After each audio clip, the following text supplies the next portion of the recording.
Temple Art Studios. Today I'm here with Sani Sani.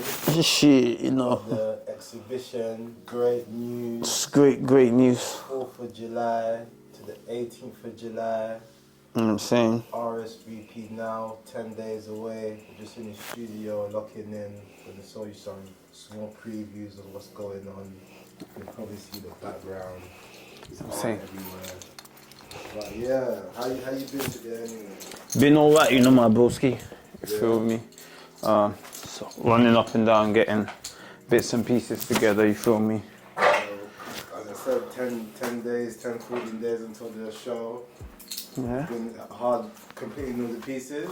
Nah, to be fair, you know how it is the timeline of waiting for things to dry and like getting over it. But to be honest, we've had to narrow down some ideas that we wanted for the show that we're gonna do in another show. More importantly, we've actually achieved some of the other things that we wanted to do for the show. So yeah, there's gonna be a lot of new mixed medium artworks that you see. I don't know if you can see some of the newspapers hanging out from the paintings, but yeah. You want to keep it a bit private as possible. Yeah. They have something to see when we get there. Yeah. In regards to the obviously great news, the journalism, we kind of see you've been working with newspapers for a long time. Yep. So it's like, how did you even come to this newspaper phase? So with this new style, I mean, it's weird because obviously I've always done the sculptures. The sculptures, I don't know if I've told you the backstory, they started off as kind of sketches for sculptures. So I wanted to make a sculpture, I got the clay. I still have the clay to this day just for sentimental reasons. Bought it, I didn't have enough money to buy a lot, so I bought just that one. And before I made it, I wanted to kind of make sure I know everything I'm going to do with the clay. So I made newspaper kind of sculptures. Initially, they were meant to be for paper mache. But by folding the paper, I realized paper was more malleable. It was quick for me to like put them together. Boom, boom, boom. I liked it better than like all the other methods because one, you could see it happen very fast. Two, you can also read it. Even if you didn't care about art or didn't understand art, you could read information you wanted. And they had like a subtle metaphor in being like fragile, but also not fragile. So it's fragile because of the material, but because of the material it's also not fragile, meaning I can always repair it. So like all those kind of things came around and I thought, well, this is a perfect thing to kind of express, I guess, life experience or like the journey of like starting up pure, getting ripped apart, being able to put it together, but also if it's burnt, it's dead. Just all the elements that come with the idea of a journey of the newspaper, using information as a metaphor for knowledge. And so that was kind of what carried the sculptures. They were called invaders, all of that. And then I started kind of 2 years ago. I do this thing where I challenge myself and challenge my art, where it's like, I'm happy with this, but what could I do more? What am I not doing right? And I had a whole process of that after a few successful exhibitions where I saw some paintings and I was about to start a new body of work and I was like, what am I doing? What can I change? What can I add? You know, just you have to do that every now and then as an artist. So did that. And one of the things I realized is while all the works still had the same theme visually, there was kind of still a separation between the individual works, i.e. people come to my exhibitions and sometimes ask, who are the artists? Because I had a few different art styles. So even though all of them were my art styles, there was still like, sometimes I could deceive you and make you believe it was different artists. So I thought, well, let's bring this all together. Last year, did the basketball court. Got to do a mirror on the ground and I kind of hounded more the background. So that's where the backgrounds came from. Because it was easy to kind of have a public opinion where everybody enjoyed it, so to speak. Where if I was drawing a person or something, it would be slightly different. So the abstraction with the background allowed me to create more texture, depth, things along that line. Then I did another mural again last year with the same background, which then later transformed into my digital work. So the background started appearing in my digital work and I thought, well, why not bring it to the canvas? Brought it to the canvas and I was still trying to play around with ideas of how to kind of put the newspaper and canvas together. And then it hit me that why am I trying to do this? I should just do it, i.e. paint a newspaper sculpture into the canvas, which was quite cool. And I thought, well, let's try this. Did it, put the newspaper next to the canvas. I couldn't tell the difference between both of them and great news. Okay, and Nigerian-born, London-based. Yes. How does that influence your artwork that you make today? You know what I mean? International boy vibes, you feel me? No, but even like I know I told you the brief history of the actual material coming together, but the concept, for example, it's called Great News because I'm actually making commentary about newspapers, but not newspapers, more journalism, using newspaper as a way of communicating that. And my upbringing and my growing up exposed me to a lot of information and a lot of understanding about difference in people, but also kind of understanding things like perspective. How things may look like this way on one side and look like another way on the other side. So from the most basic ways to the other. Sometimes it's just where you stand, how it looks, and so I started kind of playing with that idea and finding ways to kind of incorporate identity, as in make it more direct, relating to me, which then started kind of hounding people that are like me, not just me. So my people, my house of culture, my northern people. So aesthetically, most of the paintings end up having the imagery, which kind of formed the logo where the turban came from. And for me, it's a way of just like carrying my culture with me everywhere I go. And when people ask me, oh, where does this come from? That logo, whatever, is a chance for me to tell them more about the people and the culture. And of course, so with Great News, you see a lot because this is probably the first time I'm like officially kind of going into that full-blown character of a turban guy. People that came to my exhibitions last year in Omaka Gallery, which was not many of the new walks were there. It was just a few of them. But that would have been the first exhibition where you saw some of the turban guys kind of take center stage. And now it's kind of full-blown turban guy. We've got a series of breaking news with the sculptures and just other parts of the art came about. You know, we got some video art you're going to see as well, which kind of incorporates different versions and a lot of Nigerian reference as well, speaking about where I'm from, into the newspapers. So even this show, so this is your second solo? Random fact. I know you've had a lot of solos. But like of stepping into your practice and owning. Yeah. So officially, I put a picture up the other day with my first ever exhibition 9 years ago, and it was in House of Rands. But I wouldn't consider it my first solo, mainly because I wouldn't have even considered myself an artist at the time. That was my first year of like really practicing. It took me 2 years after to consider myself an artist from then.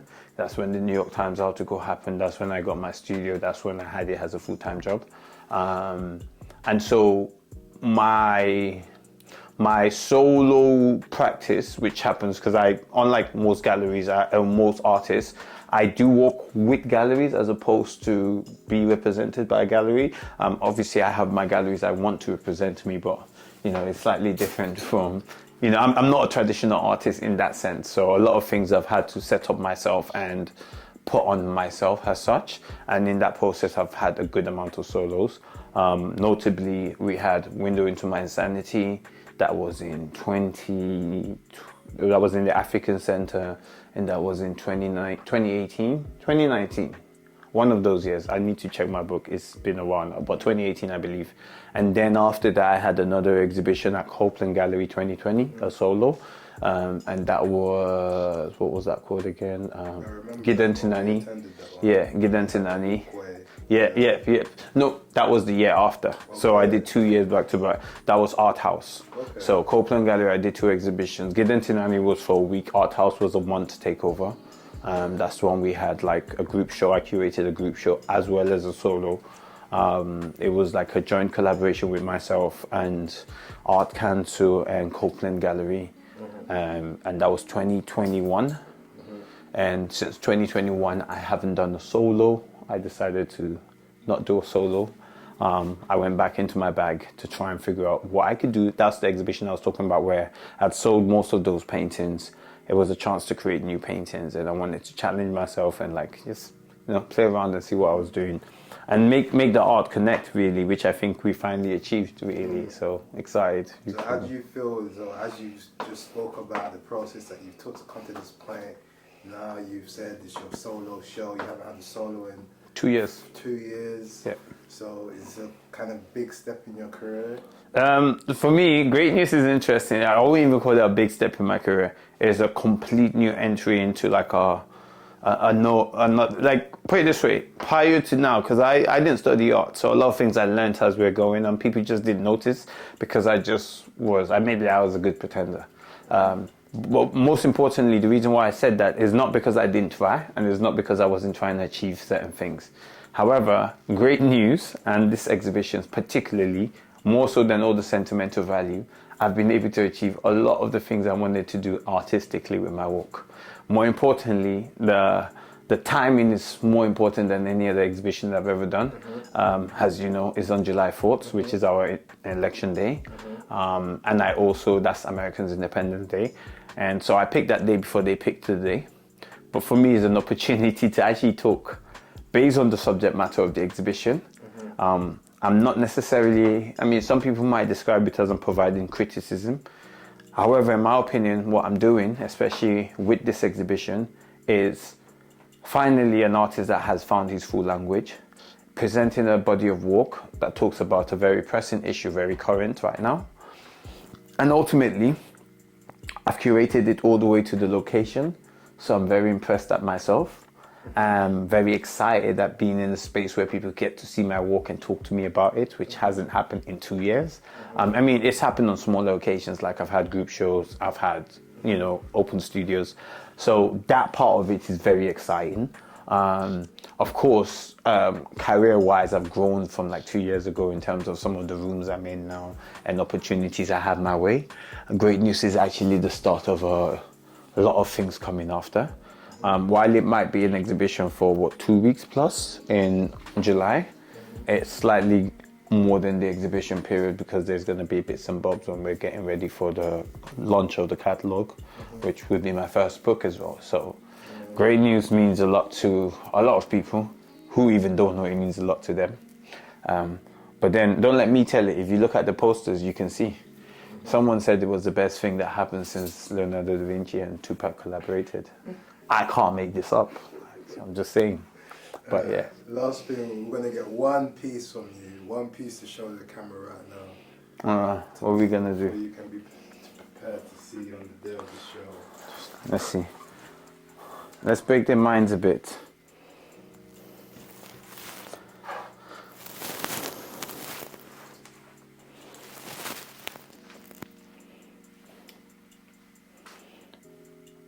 You can move around so they get to see the 3D.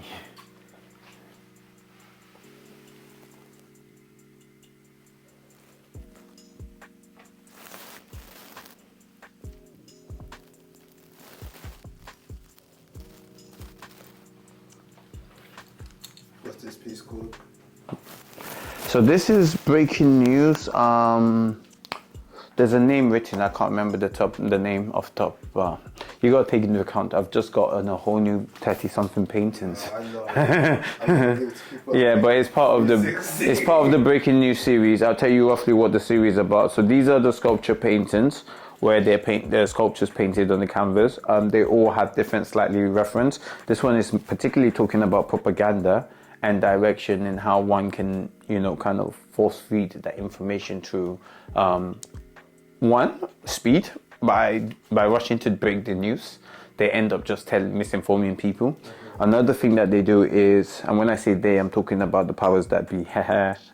But another thing that happens is to hide information or truth, you fill it with lies. So misdirection and misinformation appears a lot when it comes to journalism as a way to push lies out there. Intentionally or unintentionally, as a result of without due diligence, we end up finding ourselves in situations where news has been pushed out and it creates a narrative or bias, and that in that sense it creates propaganda. So this is one of those series. It's called Breaking News. It's a boy with an arrow, and the reason why it's 3D as such is because to give you the idea of how perspective makes an image look slightly different. So thank you. So again, I'm going to not take up too much of your time. Now you got a lot of art to finish. Now come on. So Come on. the 4th of July, RSVP, great news, Fleet Street. Yep. Sani Sani. Yep. Cash Studios. Yep. You go. Yeah, I heard that, what's it called? I heard that people came out like from the, what's it called, from the grapevine, from the people, that is the most important art exhibition in history.